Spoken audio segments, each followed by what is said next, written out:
Today, if a store runs out of eggs, we complain. If butter disappears, we scroll for substitutes.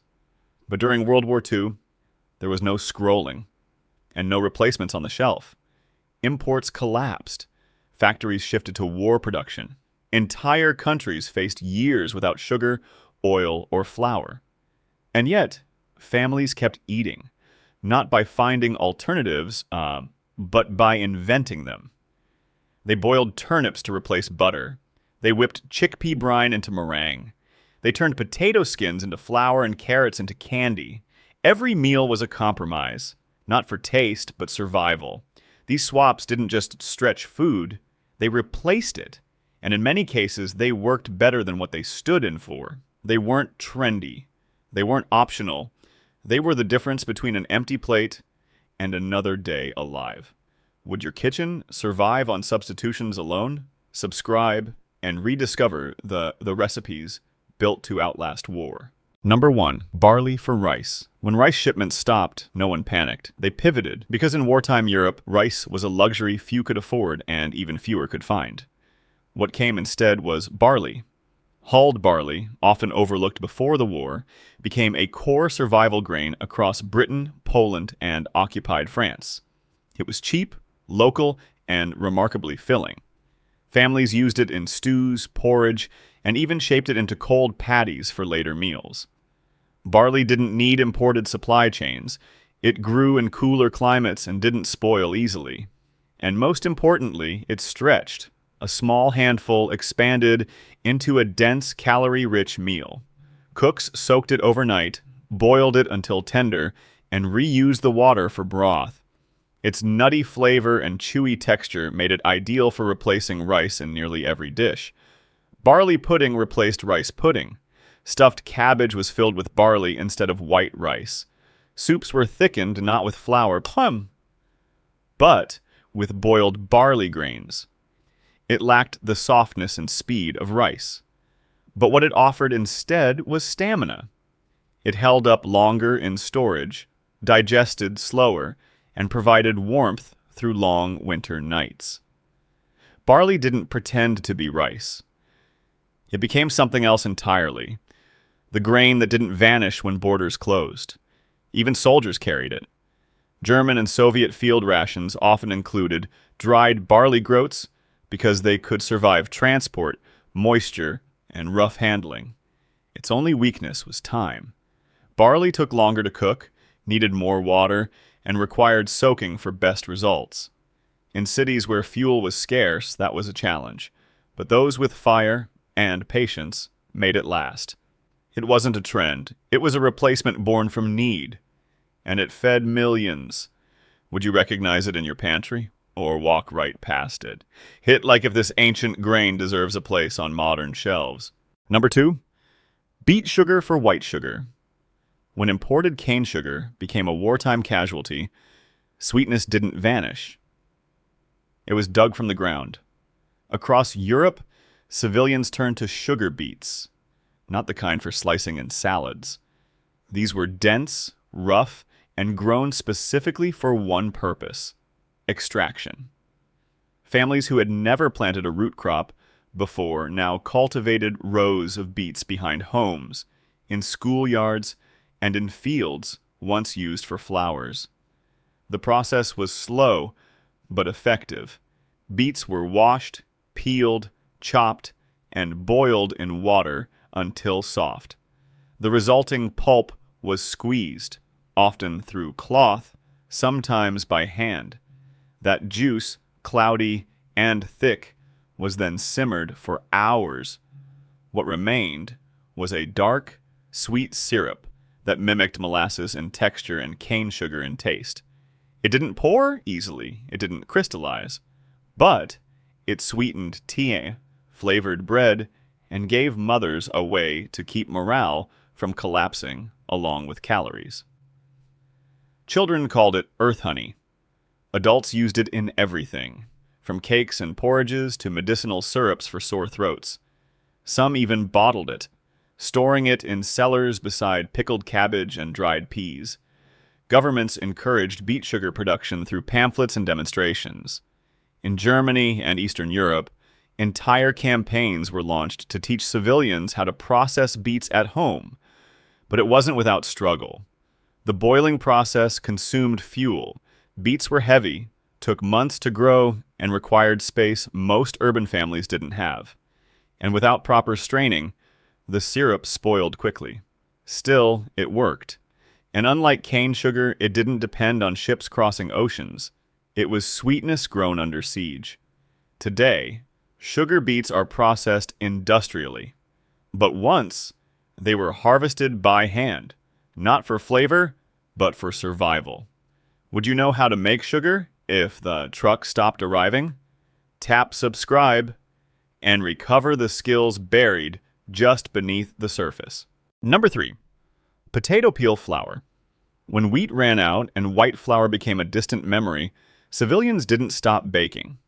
They redefined what flour meant. And it started with what most people once threw away: potato peels. In war-torn cities where bread was rationed by the ounce, every crumb mattered. But it wasn't just the bread itself. It was the ingredients, and flour especially, disappeared fast. Families needed a substitute, something starchy, something that didn't spoil, and they found it piled up in their own kitchens. Every peel from boiled, baked, or roasted potatoes was saved, not composted. Peels were dried on stove grates, window sills, or over low fires until they hardened and curled. Once brittle, they were ground down. Some used hand-cranked mills, others smashed them with stones or rolled them under glass bottles. The goal wasn't fineness, it was function. The resulting powder, coarse, dark, and slightly sweet, wasn't perfect, but it could bulk up wheat, it could thicken stew, and it could stretch a single cup of flour into a loaf large enough to share. In Britain, Ministry of Food pamphlets instructed civilians on flour extenders. Potato peel was chief among them. And in Eastern Europe, it was common to find wartime bread made from 40% or more of potato-derived filler. It didn't rise as well. It baked heavier. But it filled stomachs, and that was enough. Some women even blended it with turnip or carrot peel flour when supplies grew tighter. The smell was earthy. The color was gray. But in occupied cities, no one asked how it looked, only if it could be sliced. The flour was also used in pancakes, dumplings, and thick gruel. In some shelters, it was the only ingredient left. There were risks. If peels weren't cleaned properly before drying, dirt and rot entered the mix. If dried too fast, they burned. But for families who had nothing else, every mistake became a lesson in precision. Today, potato peels are trash again, discarded without a second thought. But once they were flour, and they turned waste into the means to survive another week. Would you ever grind what you usually throw away? Number 4. Roasted barley coffee. When coffee vanished from shelves and blackouts shut down imports, millions gave up their morning ritual. But not everyone. Instead of brewing silence, civilians roasted barley. Barley grains, cheap, local, and widely available, became the coffee substitute of occupied Europe. It wasn't about caffeine. It was about warmth, routine, and the comfort of holding something hot in cold hands. The process began with dry barley, often cleaned by hand and roasted in pans until dark brown. The smell, rich and smoky, filled kitchens like a memory of better days. Some crushed the grains with rolling pins. Others used hand grinders passed down from pre-war times. The result wasn't quite coffee. It lacked bitterness in the bite, but it delivered depth, warmth, and a trace of toasted flavor that became enough. Families brewed it the same way they did real coffee, in enamel pots or makeshift kettles. Some mixed it with a pinch of chicory, dandelion root, or dried beet shavings to mimic aroma. A spoonful of beet syrup or dried milk gave it body. Even in prison camps and field hospitals, barley coffee was served. It didn't energize, but it stabilized. In Germany, it was known as Muckafuck. In France, Café d'Orge. In Poland, Zbožova kawa. Each region made it their own. Its biggest strength wasn't flavor, it was access. Barley could be grown in small plots, stored for years and roasted without machines. A few handfuls could last a week. It became the symbol of making do and moving forward. But there were challenges. Roasting unevenly led to a scorched or grassy taste. Some added ash by mistake, others reused grains too many times, extracting only bitterness. Still, the ritual endured. Because in wartime, coffee wasn't a luxury. It was a small act of control, and barley made it possible. Today, substitutes are mocked. But once, they were the only thing left to brew. Would you give up the ritual, or learn to roast what you already have? What? Number 5. Mashed turnips for butter. When ration books ran out of fat allowances and butter vanished from shops, families didn't stop baking. They turned to root vegetables. Among the most surprising substitutions was mashed turnip, not for taste, but for texture. Turnips were common, rugged, and abundant. They grew in poor soil, survived frost, and yielded heavily even under wartime cultivation pressure. More importantly, they could be boiled, mashed, and mixed into dough to mimic the binding quality of fats. The process was simple but specific. Turnips were peeled, cubed, and boiled until just soft, not waterlogged, then mashed finely and left to cool completely. The resulting mash had to be dry, almost paste-like. Only then could it replace butter in baking. Civilians mixed turnip mash into cakes, scones, and breads. They weren't flaky or golden, but they held together and they fed families without ration points. In Scotland, wartime butterless bannocks became common. Oat cakes bound with root mash and baked on flat stones. In parts of Eastern Europe, mashed turnip was used in dumplings and fritters. Combined with flour and salt, it held everything in place. The substitution didn't bring flavor, it dulled it. But in kitchens where sugar was already gone and eggs were powdered, expectations adjusted fast. Mothers called it ghost fat. It didn't taste like butter, but it made the bread rise, and that was enough. Turnip mash was also used cold, spread lightly on dry bread with salt and herbs. It gave moisture to otherwise empty sandwiches, especially when paired with preserved vegetables or reconstituted meats. There were drawbacks. Too much mash and the dough collapsed. Too wet, and it turned to paste. Recipes had to be adjusted, measured not by cups, but by feel.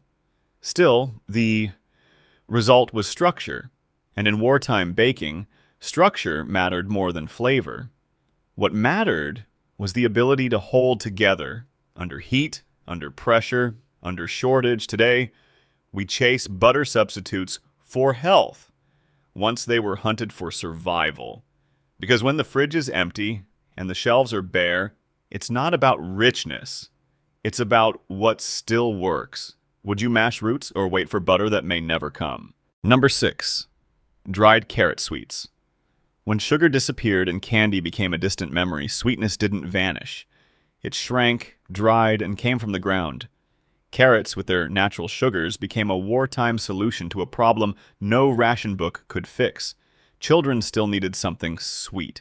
Civilians peeled and grated fresh carrots, then pressed them into small discs or bars, sometimes mixed with a drop of beet syrup or dried fruit, but often used alone. These mixtures were laid on cloth or paper and dried slowly on windowsills, stovetops, or under weak sun. The result wasn't soft. It was chewy, dense, and sticky, but it tasted faintly sweet. And for families with nothing else to offer, that was enough. Children chewed them slowly, not for flavor, but for the memory of what flavor used to be. In Britain, pamphlets encouraged vegetable confections. In Germany, carrot-based candy became part of civilian ration supplements. Some mothers rolled the grated carrot into small balls, dusted them with dry milk or flour, and handed them out during holidays.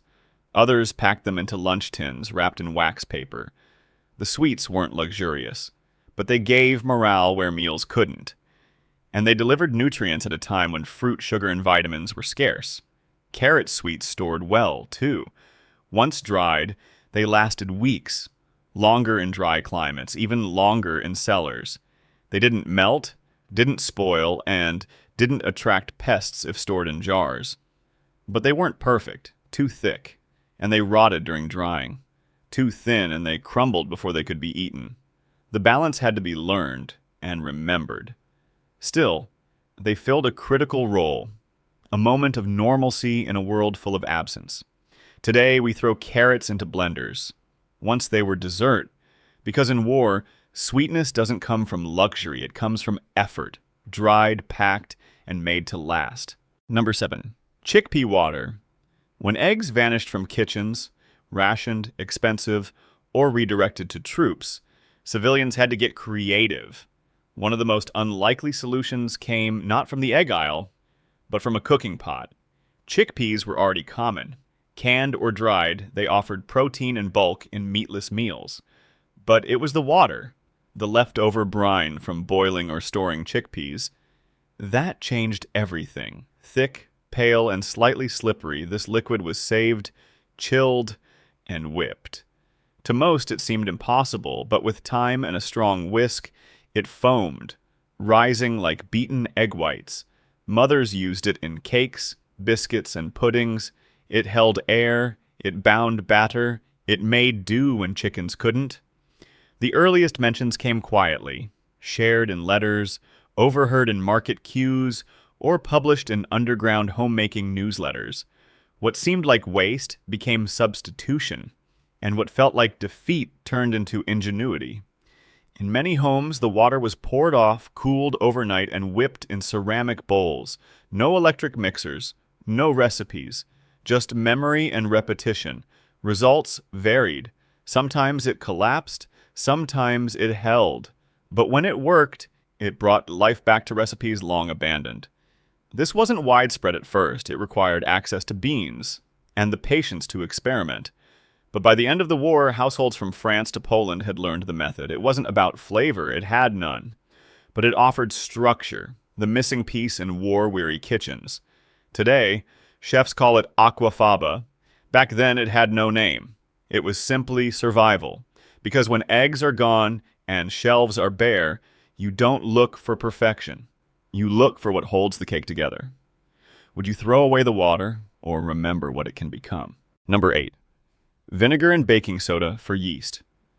When yeast became scarce or stopped working altogether, bread didn't disappear, it simply rose another way.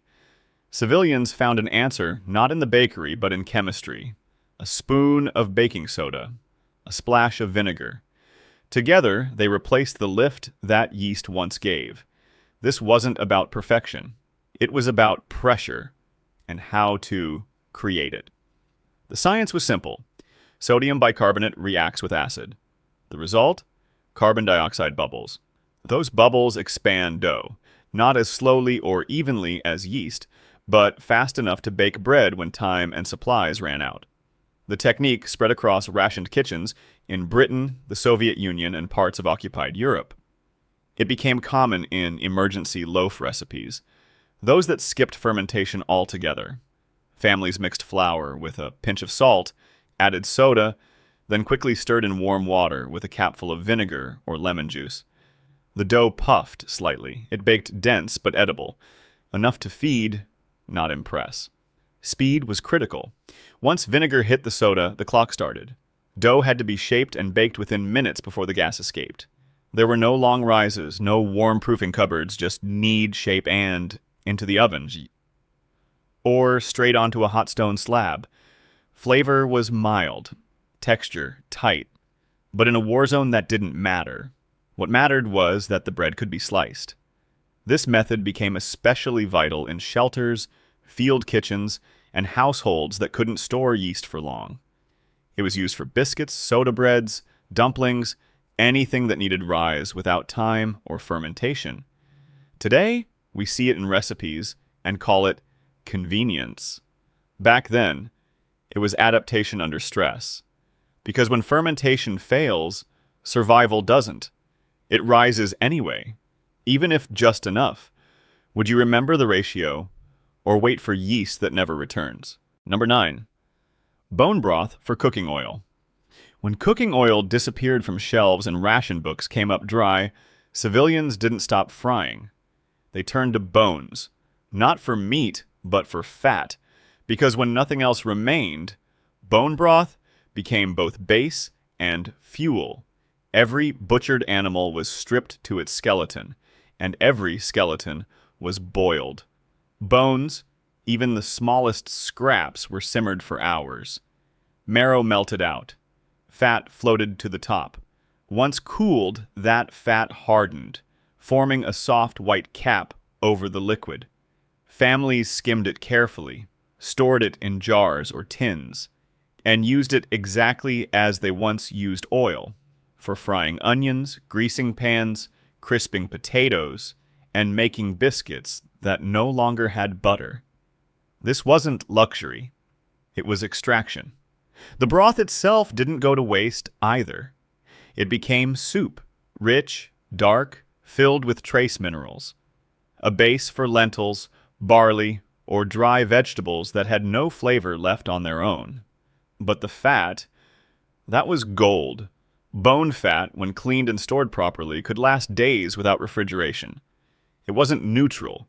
It smelled of the animal, carried its flavor, and sometimes needed straining through cloth to remove bits of bone or gristle. Still, it worked. In cities like Warsaw and Leningrad, bone broth replaced oil completely for weeks on end. In rural England, families traded bones between households just to scrape another tablespoon of fat. Even marrow spoons, thin, long-handled tools, made a comeback. Nothing was wasted. Not a drop, not a smear. But it came with limits. Bones were hard to come by.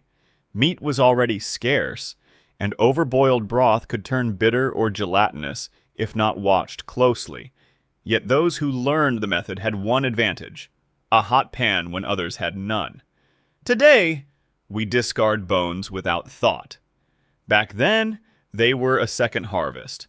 Because when oil vanishes, survival doesn't come from a bottle. It rises from what you thought was already used up. Would you skim, store, and fry, or wait for a delivery that never comes? Number 10. Cabbage leaves for bread wraps. When bread disappeared and ovens went cold, sandwiches didn't vanish. They changed shape. Cabbage, once a side dish, became the wrap itself. In bombed-out cities and rural towns alike, civilians used broad cabbage leaves to replace what they could no longer bake. It wasn't convenience, it was necessity, layered in green. Large outer leaves, once tossed aside, were cleaned, blanched, and softened. Their natural curve made them perfect vessels for filling. Potato mash, barley, pickled vegetables, and even cold meat scraps were bundled inside, then wrapped, tied with string, or folded tightly, and eaten by hand, no slicing required. Some families steamed them lightly, stacking them in cloth-lined pots. Others served them cold, folded like pockets. In shelters and field kitchens, cabbage became the only bread that didn't need flour, yeast, or fire. It wasn't neutral. It brought flavor, and sometimes bitterness. But it held together. And when your hands are numb and rations are thin, structure matters more than taste. Cabbage leaves also preserved well. Once blanched and dried, they could be layered in root cellars for days. Some homes smoked or salted them, folding and stacking for future meals. They weren't delicate. They were strong, like the hands that wrapped them. In Eastern Europe, stuffed cabbage, once a festive dish, became daily survival food. In Western Europe, it filled the gap when bread lines failed. Children ate them in classrooms. Workers carried them in cloth bundles. Soldiers received them from home. There were drawbacks. Rot set in fast if leaves weren't dried properly. Too much moisture, and fillings leaked. But every bite still delivered calories and a sense of control. Because in wartime, bread wasn't always flour and heat. Sometimes it was leaves, folded, filled, ready. Today, wraps are branded and packaged. Once, they grew from the soil and replaced what war took away. Would you roll your next meal in something that grows? Or depend on what's shipped? Subscribe and rebuild your menu from the ground up. They didn't have options. They had hunger. And the daily choice between what was available or nothing at all. World War II families didn't find substitutes because they wanted to. They created them because failure wasn't survivable. Tzatziki, when sugar vanished, they boiled beets. When flour ran dry, they crushed peels. And when oil, eggs, and yeast disappeared, they found answers in places modern kitchens wouldn't dare look. This wasn't resourcefulness. It was wartime engineering at the kitchen table, not for taste, not for variety, but for endurance. Every swap in this list wasn't just a trick.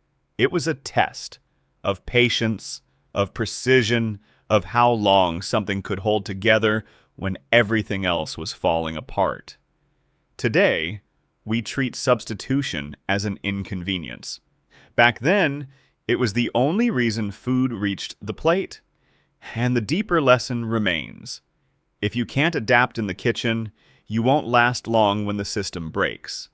Because survival doesn't begin with fire or shelter.